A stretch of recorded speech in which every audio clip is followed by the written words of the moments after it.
Merci d'avoir cliqué sur le lien et de prendre le temps de visionner cette courte vidéo d'une dizaine de minutes. Vous allez savoir étape par étape ce que vous pouvez faire pour mettre en place le style de vie qui va vous permettre d'atteindre des résultats exceptionnels et durables. Pour bien comprendre comment fonctionne notre approche, on va utiliser un avatar. On va travailler aujourd'hui avec Lily. Lily, c'est une femme de 40 ans, une professionnelle, mère de 2 enfants. Elle a des douleurs dans le bas du dos, puis aux hanches, qui sont apparues un peu après sa deuxième grossesse. Elle manque d'énergie, donc elle a un sommeil qui est variable, elle se réveille un peu la nuit, elle se réveille, elle a encore l'impression d'être fatiguée. Elle déjeune à la course, puis dans les 3 dernières années, elle a pris de façon graduelle un petit peu de poids. Donc il n'y a rien arrivé de grave dans sa vie, mais progressivement, elle a accumulé au cours des dernières années un petit surplus de poids. Entre les tâches ménagères, le travail et le temps qu'elle consacre aux enfants et à leurs activités, elle a l'impression de ne pas avoir de temps pour elle. Donc sa récompense, c'est son verre de vin rouge qu'elle prend après le coucher des enfants. Elle a la libido à la baisse, puis elle dit manquer de motivation pour s'entraîner. C'est sa perception à elle. Elle veut perdre du poids, augmenter son niveau d'énergie, puis retrouver le goût de se mettre en priorité. Par contre, Lily, elle n'aime pas vraiment ça, l'ambiance des gyms. Donc maintenant, ce qu'on va essayer de faire, parce qu'il y a sûrement des choses qui vous ressemblent là-dedans, mais ce qu'on comprend, c'est qu'il y a beaucoup de choses qui ont une influence les uns avec les autres. Donc nous, ce qu'on veut, c'est classer ça pour avoir un plan de match qui va être personnalisé pour elle, puis qui va lui permettre d'atteindre vraiment ce qu'elle veut. Donc avant de commencer à vraiment analyser le style de vie de Lily, on doit absolument comprendre l'impact du stress dans le corps humain. Donc le corps fait face à 6 types de stress. Il va y avoir les stress physiques, donc une indigestion, ses douleurs aux hanches, c'est un stress physique, et l'entraînement aussi est un stress physique. Je vais vous expliquer comment on applique ce concept-là un peu plus tard dans la présentation. On a des stress d'ordre chimique, donc du parfum, de la médication, un dérèglement hormonal. On va avoir des stress électromagnétiques, les ordinateurs, les iPads, les téléphones, etc. On va avoir les stress psychologiques tels qu'on le connaît, donc des stress financiers, relationnels, au travail. On va avoir des stress nutritionnels, manger trop ou pas assez à des heures régulières, de la nourriture de mauvaise qualité. Puis on va avoir les stress thermiques, donc tous les écarts de température sur lesquels on a plus ou moins d'influence. Donc, tous ces stress-là se cumulent dans le corps humain et plus on cumule de stress, plus on va devenir symptomatique. Ça veut dire quoi symptomatique? On va avoir des maux de ventre, irritabilité, fatigue chronique, l'anxiété, etc., etc. Moins on cumule de stress, plus on va être homéostasique. Ça veut dire quoi? On va se sentir en équilibre, on va se sentir sur son X, on va avoir une bonne énergie, on va se sentir motivé, on va se sentir épanoui. Donc, plus on cumule de stress, plus on est symptomatique, bien évidemment, si on décide de s'entraîner pour un marathon, le corps n'aura pas la capacité de récupérer du stress physique qu'on lui impose. Donc c'est pour ça que dans une situation comme celle de Lily, ce qu'on veut faire, c'est prendre en considération ces stresseurs actuels, puis diminuer au maximum le stress cumulé pour être en mesure de mettre en place le style de vie qui lui convient, donc l'entraînement, puis les projets qui vont lui rapprocher de ses rêves. Donc, analysons maintenant Lily. Évidemment, la gestion familiale est possiblement un stress. Le manque de sommeil est un stress.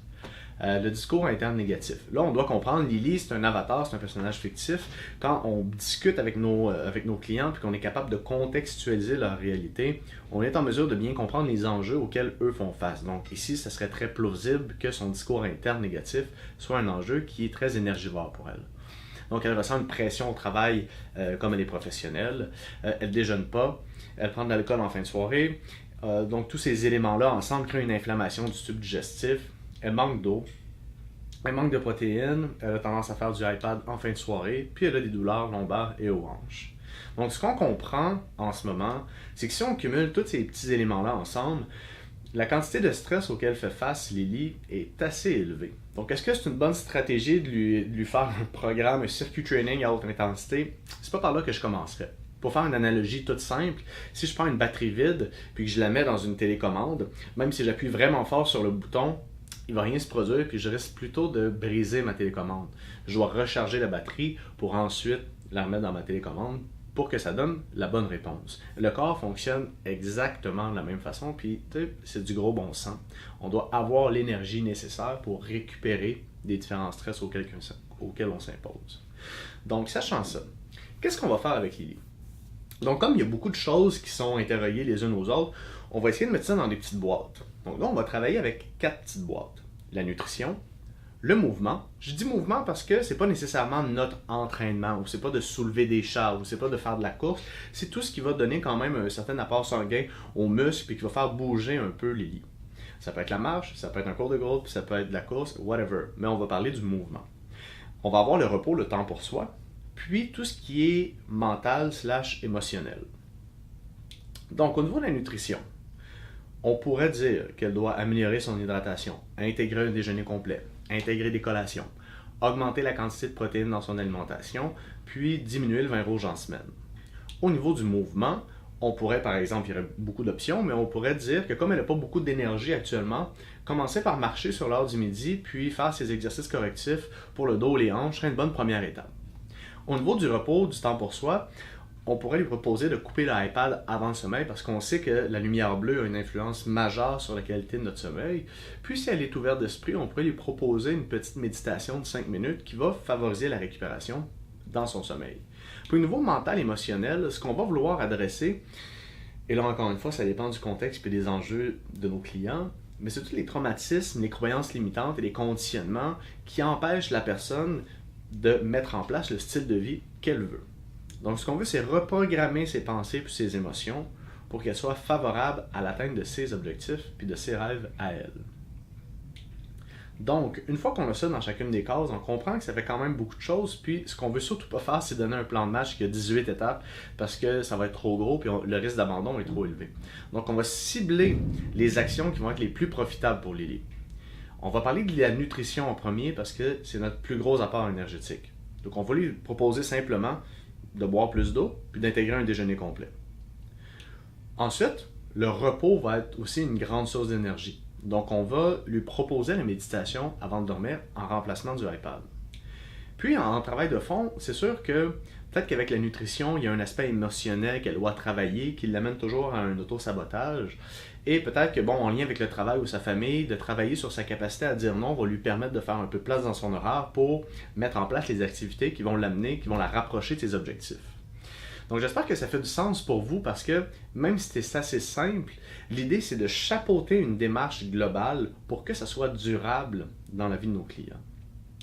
Donc j'espère que vous avez apprécié puis que ça vous parle.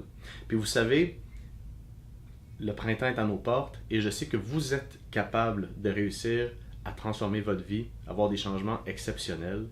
Donc cliquez sur le bouton en bas. Répondez à nos courtes questions, puis Pascal va vous contacter par téléphone pour évaluer si oui ou non vous êtes vraiment prêt à passer à l'action. C'est un plaisir de vous partager notre approche. Bonne fin de journée.